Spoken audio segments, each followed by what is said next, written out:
uma vez. Nós precisamos que o Senhor nos alimente, precisamos que o Senhor fale conosco. Use o teu servo poderosamente para nós, como canal de bênção, em nome de Jesus. E prepara os nossos corações como uma terra fértil, para receber essa semente poderosa do seu Evangelho. Em nome do Pai, do Filho e do Espírito Santo.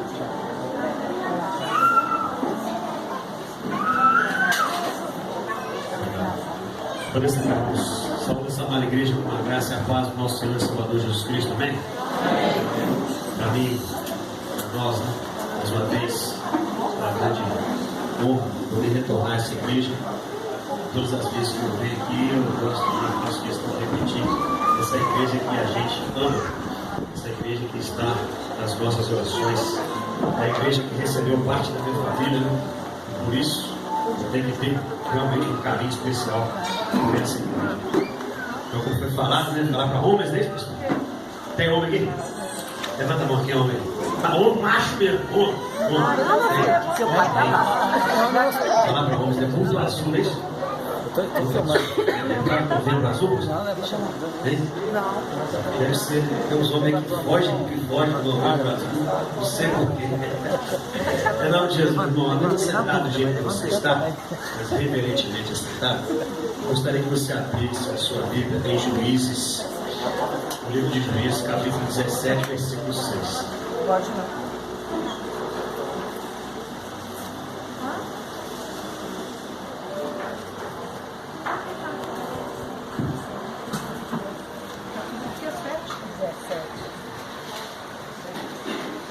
Amém. Juízes, capítulo 17, versículo 6. Quem achou, diga achei. Achei. Quem não achou, diga não achei.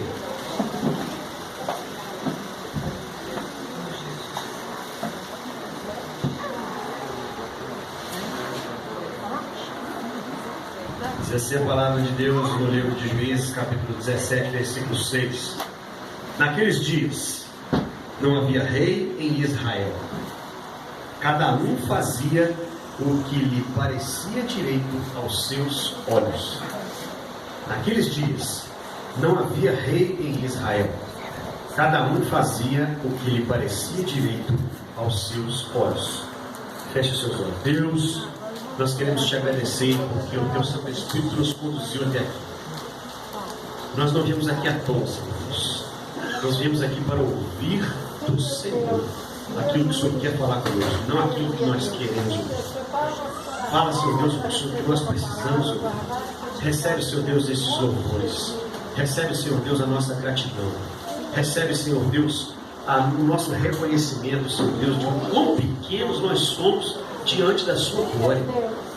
Nós não somos merecedores sequer de estar na tua presença, mas estar na tua presença é nosso prazer. Porque aqui, Senhor Deus, nós renovamos, Senhor Deus, as nossas baterias para continuar, Senhor Deus, nesta semana que se apresenta à nossa frente. Deus, eu quero te pedir, Senhor Deus, fala com cada um, homem e mulher, que veio aqui, Senhor Deus, para isso, para ouvir do Senhor aquilo que o Senhor quer dizer, em nome de Jesus. Amém. E graças a Deus. Naqueles dias, quais dias eram esses? Eram dias difíceis para o povo de Israel. O período dos juízes foi um período bastante conturbado para o povo de Deus. Por quê? Porque na época não havia um rei. Antes de ser nomeado e ungido um rei para o povo de Israel, é um povo que foi extremamente teimoso, né, pastor? O povo teimoso. Estava falando sobre isso lá em casa com o Arthur. Esses dias estavam falando quantas vezes que Deus se mostrou àquele povo, que Deus operou na vida daquele povo, e volta e meia aquele povo se voltava para outros deuses, fazia coisas que não agradavam ao Deus de Israel, ao seu Deus. E quantas vezes eles erraram, reconheceram, voltaram, mas daqui a pouco estavam fazendo de novo. E essa época dos juízes foram ungidos alguns homens e mulheres, que nós vamos falar daqui a pouco, para poder governar esse povo. Mas naquela época não havia um rei. Embora houvesse os juízes, tivessem sido instituídos os juízes, não havia rei. Não havia uma figura de liderança para aquele povo. E essa expressão, né, naqueles dias não havia rei em Israel, aparece também no capítulo 17, no primeiro versículo, no capítulo 18, no capítulo 19, e encerra também o livro de Juízes falando: naqueles dias não havia rei em Israel. Essa expressão aparece nesses 3 locais, para você ver que a ênfase é dada para falar que aquele povo era um povo que estava em confusão, era um povo que estava perdido, porque não havia referência, não havia liderança. Eram dias difíceis, como eu falei. Eram dias que havia uma crise moral, principalmente no povo de Israel. Era uma crise moral. E há também, e principalmente, uma crise espiritual. Não havia um norte, não havia uma referência, não havia quem direcionasse o povo a cumprir aquilo que Deus desejava, aquilo que Deus queria. Não havia governo. Não havia governo. O que é governar? O que é, imagina um carro desgovernado. O que é um carro desgovernado? É um carro que está sem direção. É um carro que não tem uma referência para poder continuar o seu trajeto, a sua trajetória. O povo lhe fazia o que lhe parecia direito. Em outras palavras, uma outra tradução, trazendo para o nosso meio, o povo fazia o que? O quê? O que quisesse. O que quisesse. O povo faz o que quiser. E a verdade era essa, que o povo estava fazendo o que lhe parecia direito. Eles faziam o que queriam, o que dava na telha, para a gente poder entender melhor. O livro de Juízes relata essa queda moral que afligiu o povo de Israel e que o levou novamente à opressão, que levou novamente esse povo ao cativeiro. O livro de Juízes, ele relata alguns acontecimentos que, de falar contigo, pastor Fernando, que se eu não tivesse lido na Bíblia, eu até duvidaria que isso realmente teria sido escrito nas Sagradas Escrituras, que isso realmente teria se passado com o povo de Deus. Tamanha era a depravação, tamanho era a crise moral que esse povo vivia nessa época. Mas olha, nada parecido com o dia de hoje, né, pastor? Né, pastor Sérgio? Nada parecido, né? Hoje todo mundo faz o que tem que fazer, né? Ou ninguém faz o que quer. Pois é. O principal motivo desse declínio moral, dessa crise moral do povo de Israel, na época dos juízes, e que levou o povo a isso, era a introdução de costumes na cultura deles e a adoração a outros deuses. Levou o povo à crise de identidade, levou o povo à incredulidade. Quais eram esses deuses? Baal, Moloque, Dagon, Aserá. Esse Dagon, ele caiu de cara no chão quando levou a arca, né? Quando a arca foi para o templo de Dagon, né?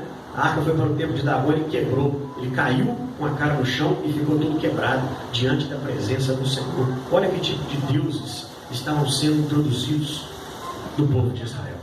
Isso levou o povo a uma crise moral, a uma crise de identidade. Mas homens e mulheres de Deus também foram levantados na tentativa de se organizar, na tentativa de dar uma ordem a esse povo. Quem eram esses homens e mulheres? Eram os juízes que governavam esse povo que tanto sofreu pela incredulidade. Podemos citar Gideão, podemos citar Débora, Sansão, Jefté, Abimeleque. Foram alguns juízes que estão relatados aqui, que foram levantados pelo Senhor para serem referências como povo, como homens e mulheres de Deus. Repare, 5 homens que eu citei, 5 pessoas que eu citei, 4 são homens e uma é mulher. Mas continuava não havendo rei em Israel. Faltava referência, faltava governo, faltava direção, faltava norte. Não havia rei em Israel. Mais para frente, o primeiro rei foi ungido. Nós vamos não vamos entrar nisso, né? Saul, o primeiro rei ungido, depois Davi, seu filho, e vamos perceber que o povo de Deus recebeu o norte, mas ainda assim, nessa época que não havia rei, homens e mulheres foram levantados como referência.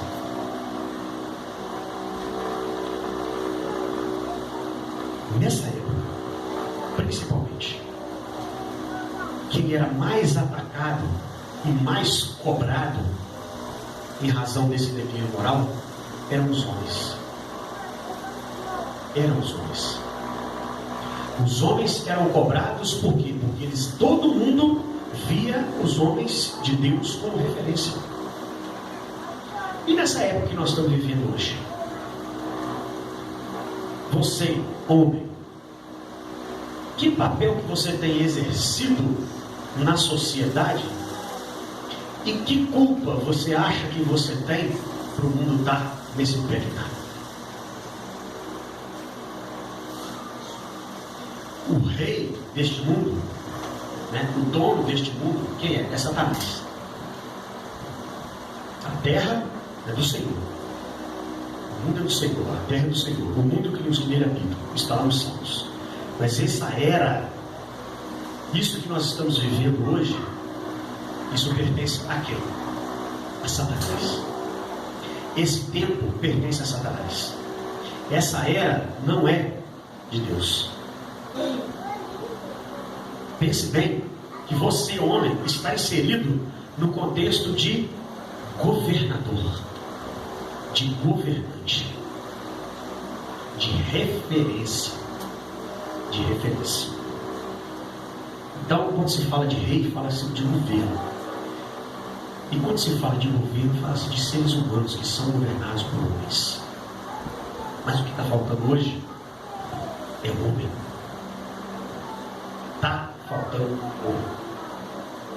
Alguém tem dúvida disso? Se não há governo, se não há liderança, não há leis. Há uma anarquia. Cada um fazia o que lhe parecia direito, mais ou menos parecido com hoje. Então, homens e mulheres escolhidos por Deus eram levantados para dominar, para organizar. 4 homens e uma mulher. Referências. O mundo hoje carece de referências. Está difícil, como eu falei, achar homem. Os homens hoje têm uns costumes esquisitos, né? Uns costumes estranhos. Os homens hoje não falam como homens, né? Estava lendo o pastor Fernando aqui cantando: te louvarei, não importam as circunstâncias. O homem hoje está afinando a voz e está achando medo. Cadê o referencial? O homem, ele foi feito a imagem e semelhança de Deus, foi feito primeiro, né? Tem gente que fala assim: o homem foi feito primeiro, né? Porque depois veio a obra-prima, né? Mulher, não é isso? Né? A obra-prima precisa do rascunho e tudo mais, né? Essas mulheres só de cantinho de boca aqui, né? Mas hoje está faltando um referencial de homem. O homem hoje, ele não fala como homem. Alguns homens não falam como homens, né? A voz grossa, a voz alta, não é ser ignorante, pastor, mas é o que? Se postar, postura de homem. Os homens hoje não se comportam como homens. Não se comportam como homens. Por que não? Qual é o comportamento, a postura de um homem? É se vestir como um homem, é falar como um homem, é uma calça apertada, né? Colorida, né? Uns penteados, uns copos esquisitos, né? A referência de ninguém. O homem hoje não usa bigode mais não, pastor. Né? Antigamente eram uns bigodes, parecia uma andorinha assim, né? Que ficava assim, tá bom? Eu falei com a Natália, eu vou deixar um bigode, ela não deixa de jeito não. Deixar um bigode. Mas é isso que faz o homem ser referência? Também. O homem, ele tem que ter postura de homem, tem que ter imagem de homem. E tem que ter atitude de homem. Quando se fala hoje em atitude de homem, está ficando difícil. Porque tem um monte de mulher aí que não cumpre o que fala. Que não cumpre o que fala, principalmente. Né? Não se pode confiar mais nos homens hoje. Tudo hoje é na base do recibo. Tudo hoje é na base da testemunha. Palavra de homem hoje não tem valido muita coisa, não. E que tipo de referência que nós temos sido hoje? Como é que nós temos nos vestido? Como é que nós temos nos postado? Como é que nós temos nos comportado? Como é que as pessoas veem em nós? O que as pessoas veem em nós para nós sermos referências para este mundo? Os homens hoje não governam como homens, não lideram como homens. Quem está falando é a palavra de Deus, gente. Não sou eu que estou falando, não. Fala que o homem é a cabeça, não é isso? É o cabeça do lar, é a cabeça da mulher. E Satanás tem atirado aonde? Na cabeça. Satanás está tentando desconstruir a sua imagem como homem, como líder. Ele está tentando inverter os papéis para que você não assuma o seu papel, para que você não assuma a sua posição de líder dentro da sua casa. Satanás está atirando na cabeça, está matando. A família hoje tem sido o principal alvo de Satanás. Por quê? Porque Satanás está atirando na cabeça, falando assim: você não precisa se vestir desse jeito, você não precisa se comportar desse jeito. Você não precisa cumprir as suas promessas, cumprir aquilo que você fala.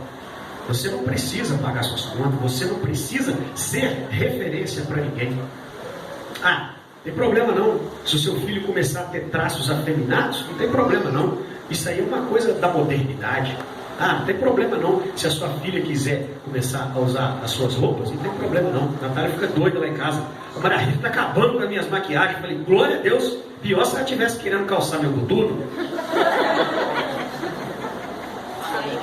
Ser referência para os filhos, referência para as filhas e referência para a esposa.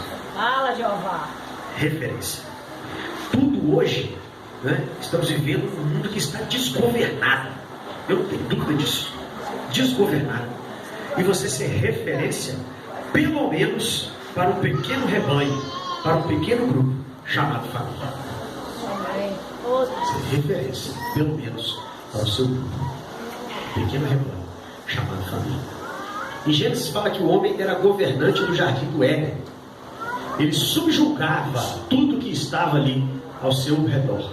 Ele subjugava os vegetais, os minerais, os animais.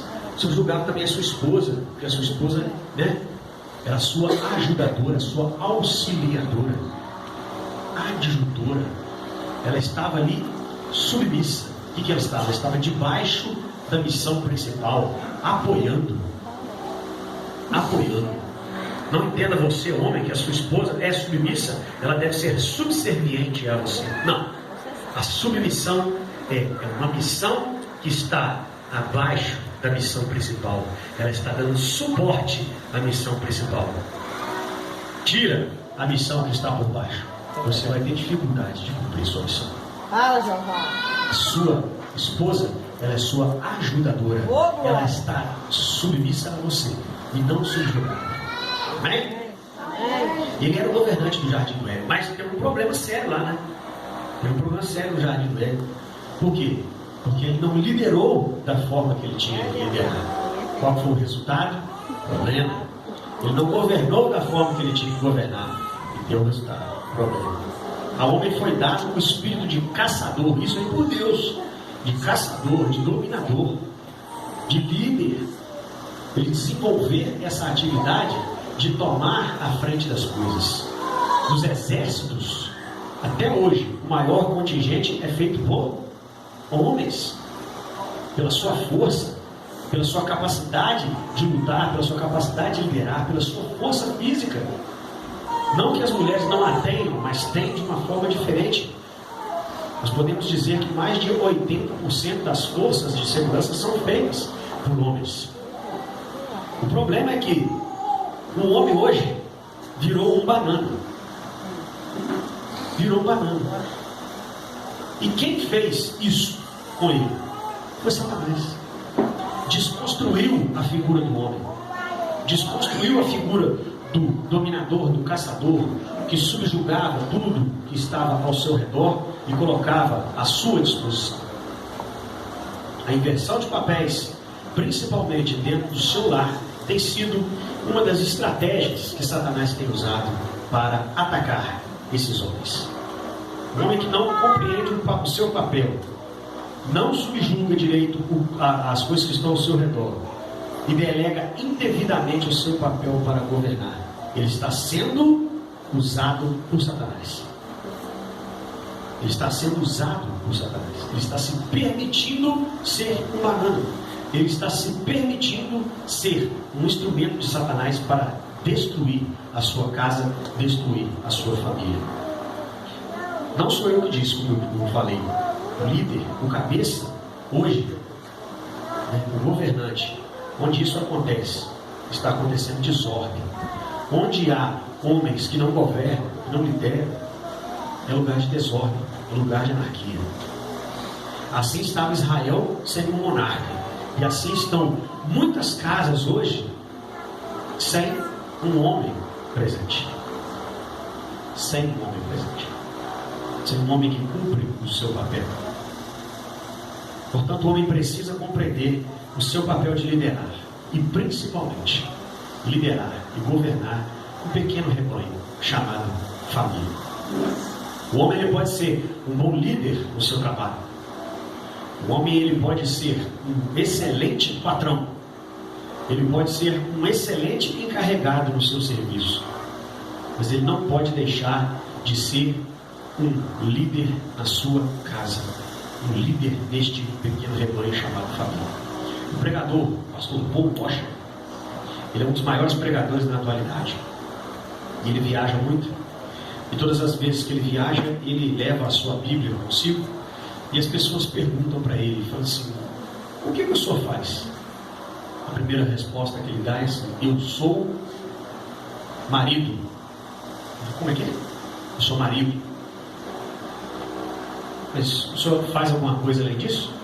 Faço. Eu sou pai. Mas além de marido e pai, o senhor faz alguma coisa? Quando sobra tempo, eu prego a palavra. Eu sou um pregador da palavra. Ele é o líder deste pequeno rebanho chamado família. Ele entende que a sua missão principal é cuidar dos seus. Se ele cuidar dos seus, ele está cuidando do reino de Deus, das ovelhas que Deus confiou a ele naquele pequeno rebanho. Não raras vezes temos visto dentro das nossas igrejas homens amargando ver filhos rebeldes, esposas insubmissas. Filhos estão se perdendo em razão da falta de posicionamento do homem dentro de suas casas. Pastores e bispos perdendo famílias, filhos entregues à droga, ao homossexualismo, crentes que almejam cargos nas igrejas, almejam cargos, os diáconos, os presbíteros, mas que perdem os seus filhos para drogas e para a prostituição. Temos visto, infelizmente temos visto. Mas que tipo de líder que temos sido hoje? Que tipo de líder que esses pais, que esses irmãos das nossas igrejas, pastores, bispos, diáconos, presbíteros, têm sido para perder a sua própria família? Será que não há rei em Israel? Será que não há líder, não há governante nessa casa? Ser homem pressupõe governar. É a palavra do Senhor que está dizendo isso, não sou eu. Se você não lidera, você está sendo um instrumento de Satanás para a vida da sua filha, da sua família. E governar pressupõe 3 coisas. Liderar pressupõe 3 coisas. Abra sua Bíblia aí em 1 Timóteo, capítulo 3, versículo 8.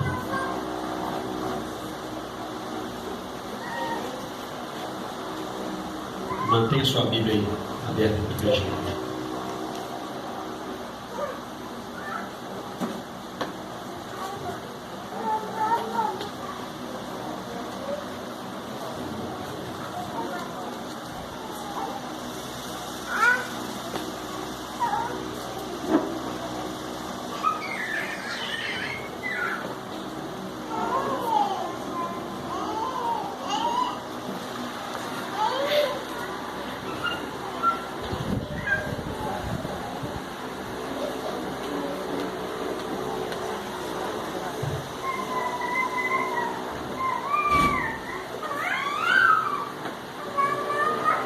Diz assim a palavra do Senhor: semelhantemente, quanto aos diáconos é necessário que sejam respeitáveis de uma só palavra, não inclinados a vinho, não cobiçosos de torpe ganância, conservando o ministério da fé com consciência limpa.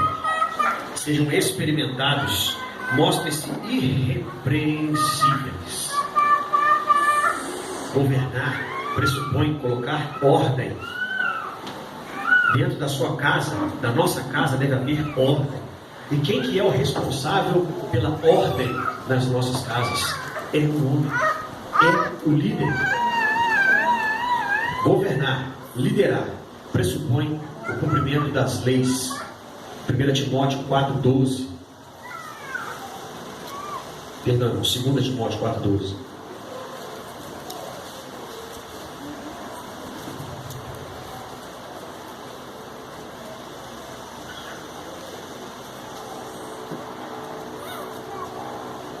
Desculpa, irmãos, primeira mesmo, tá?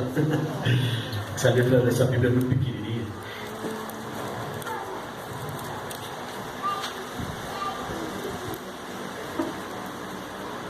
Cumprimento das leis.